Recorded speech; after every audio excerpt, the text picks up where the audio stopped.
বিশেষ করে ইফতারের সময় দোয়া পড়া উত্তম।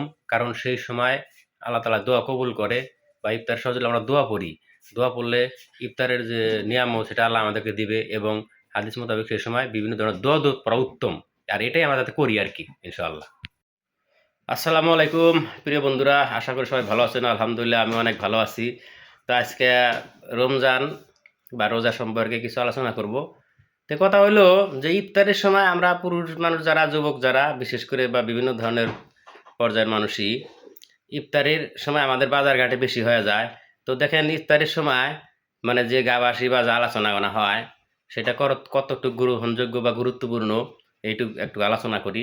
তো বিশেষ করে দেখা যায় যে বাজারঘাটে যখন আমরা ইফতারি করি মানে একেবারে ইফতারির একটা পাহাড় হয়ে যায়, মানে বিভিন্ন ধরনের এই মানে ইফতারির খামার হয়ে যায় আরকি। সবাই একটা বলে আনে।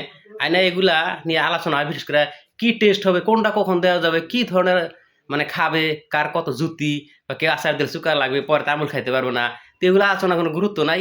তো কথাটা হয়তো কারো খারাপ লাগতে পারে, কিছু মনে করবেন না।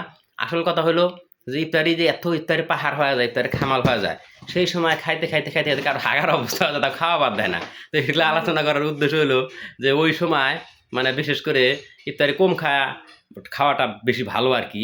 আমি যতটুকু মনে করি আরকি বা স্বাস্থ্যসম্মত। তো মানে এগুলা খাইতে সালাদের খবর থাকে না বা অধিকাংশ দেখা যায় যে নামাজেই যায় না। তো এটা করবে না। যেরকম মানে রোজা বা সিয়াম পালনে যেরকম আল্লাহর হুকুম বহুত গুরুত্বপূর্ণ, ঠিক সেরকম মানে মানে সালাদটা বা নামাজে যাওয়া অত্যাধিক গুরুত্ব।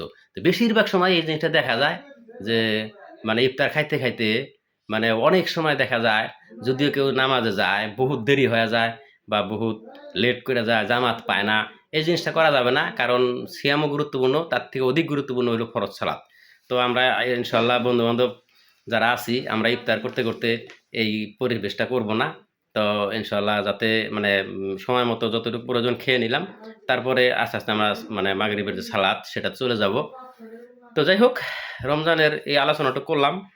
মানে হয়তো আমরা জেনারেল মানুষ, আলেম ওলামা না বা মুন্সি মাওলানা না, হয়তো কেউ হয়তো একটা ভিন্ন কমেন্ট করতে পারেন। তো আসল কথা হলো যে আমরা একজন মুসলিম হিসাবে বা আমারও দায়িত্ব আছে কিছু দিনী জ্ঞান অর্জন করা বা দিনের আলোচনা করা। যতটুকু জানি ততটুকু হয়তো বা ভালো-মন্দর বিষয়টা একটু কারো সাথে শেয়ার করা। সেই হিসেবে আলোচনাটা করলাম। তো ততক্ষণ পর্যন্ত সবাই ভালো থাকবেন, সুস্থ থাকবেন। আল্লাহ হাফেজ।